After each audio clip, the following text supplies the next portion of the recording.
ಇನ್ನು ಸಚಿವ ಜಾರಕಿಹೊಳಿ ಬಾಮೈದನ ಮನೆ ಮೇಲೆ ಇಡಿ ದಾಳಿಯನ್ನ ಮಾಡಿದೆ. ಮೈಸೂರಿನ ದಟ್ಟಗಳ್ಳಿ ನಿವಾಸದ ಮೇಲೆ ಇಡಿ ಅಧಿಕಾರಿಗಳು ದಾಳಿಯನ್ನ ಮಾಡಿದ್ದಾರೆ. ಸ್ವಯಂ ನಿವೃತ್ತ ಅಬಕಾರಿ ಯಮುನಾ ನಿವಾಸದಲ್ಲೂ ಕೂಡ ಶೋಧ ಕಾರ್ಯ ನಡೆದಿದೆ. ದಾಖಲೆ ಪರಿಶೀಲನೆಯನ್ನ ನಡೆಸಿದ್ದಾರೆ ಇಡಿ ಅಧಿಕಾರಿಗಳು.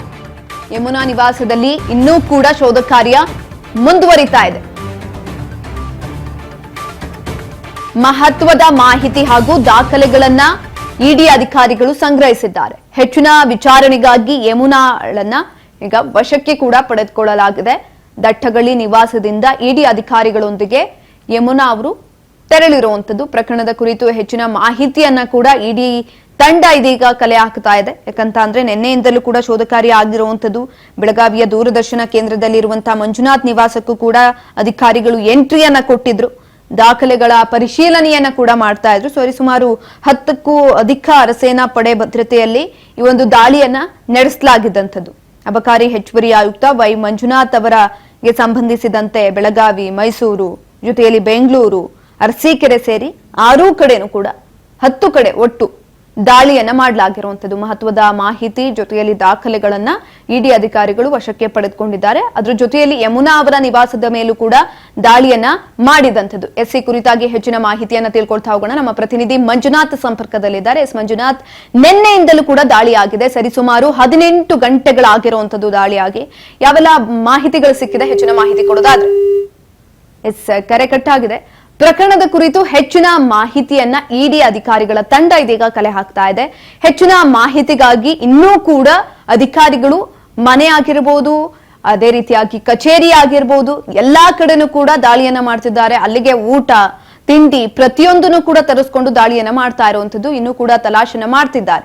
ಎಸ್ಸಿ ಕುರಿತಾಗಿ ಹೆಚ್ಚಿನ ಮಾಹಿತಿಯನ್ನ ತಿಳ್ಕೊಳ್ತಾ ಹೋಗೋಣ. ಮಂಜುನಾಥ್ ಸಂಪರ್ಕಕ್ಕೆ ಸಿಕ್ಕಿದ್ದಾರೆ. ಎಸ್ ಮಂಜುನಾಥ್, ನಿನ್ನೆಯಿಂದಲೂ ಕೂಡ ದಾಳಿ ಆಗಿದೆ. ನಿನ್ನೆ ಬೆಳಗ್ಗೆ 5:30ಕ್ಕೆ ಇಡಿ ಅಧಿಕಾರಿಗಳು ಅಲ್ಲಿ ದಾಳಿಯನ್ನ ಮಾಡಿದಂಥದ್ದು. ಇನ್ನೂ ಕೂಡ ದಾಳಿ ಅಥವಾ ಶೋಧ ಕಾರ್ಯ ಮುಂದುವರೆದಿದೆ.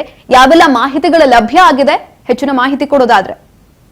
ಸುಕನ್ಯ, ಏನು ಬೆಳಗಾವಿ ಅಬಕಾರಿ ಹೆಚ್ಚುವರಿ ಆಯುಕ್ತ ಏನು ವೈ ಮಂಜುನಾಥ್ ಏನಿದ್ದಾನೆ, ಅವನ ಮನೆ ಮೇಲೆ ಬೆಳಿಗ್ಗೆ ನಿನ್ನೆ 5:30 ಗಂಟೆಗೆ ಏನು ಇಡಿ ಅವರು ದಾಳಿ ಮಾಡ್ತಾರೆ, ಇಡಿ ಅಧಿಕಾರಿಗಳು. ಅದಾದ ಬೆನ್ನಲ್ಲೇ ಸತತವಾಗಿ 17 ಗಂಟೆಗಳ ಏನು ಬೆಳಗಾವಿ ನಗರದ ಟಿವಿ ಸೆಂಟರ್ ನಲ್ಲಿ ಇರ್ತಕ್ಕಂಥ ಅವರ ಮನೆಯಲ್ಲಿ ಏನು ಅವ್ರ ಪತ್ನಿ ಏನಿರ್ತಾರೆ ಮತ್ತೆ ಕುಟುಂಬಸ್ಥರು ಏನಿರ್ತಾರೆ, ಅವರೆಲ್ಲರನ್ನು ಸತತವಾಗಿ 17 ಗಂಟೆಗಳ ಕಾಲ ವಿಚಾರಣೆಯನ್ನು ಜೊತೆಗೇನೆ ದಾಖಲೆಗಳು ಕೂಡ ಪರಿಶೀಲನೆ ಮಾಡಿರ್ತಕ್ಕಂಥದ್ದು. ಸದ್ಯ ಈಗ ಅಲ್ಲಿ ಮನೆಯಲ್ಲಿ ಈಗ ಸದ್ಯ ಬಂದಿರತಕ್ಕಂಥ ಮಾಹಿತಿ ಪ್ರಕಾರ ಏನು ಅಕ್ರಮವಾಗಿ ಬಾರ್ ಲೈಸೆನ್ಸ್ ಅನ್ನ ಪತ್ರಗಳಾಗಿರ್ಬೋದು, ಅದೇ ರೀತಿ ಅಕ್ರಮ ಗಳಿಸಿರ್ತಕ್ಕಂಥ ಆಸ್ತಿಯ ದಾಖಲೆಗಳಾಗಿರ್ಬೋದು, ಅದೇ ರೀತಿ ಬಂಗಾರ, ಬೆಳ್ಳಿ ಇವೆಲ್ಲವೂ ಪತ್ತೆ ಆಗಿದೆ ಅಂತ ಹೇಳಿ ಮಾಹಿತಿ ಬರ್ತಕ್ಕಂಥದ್ದು.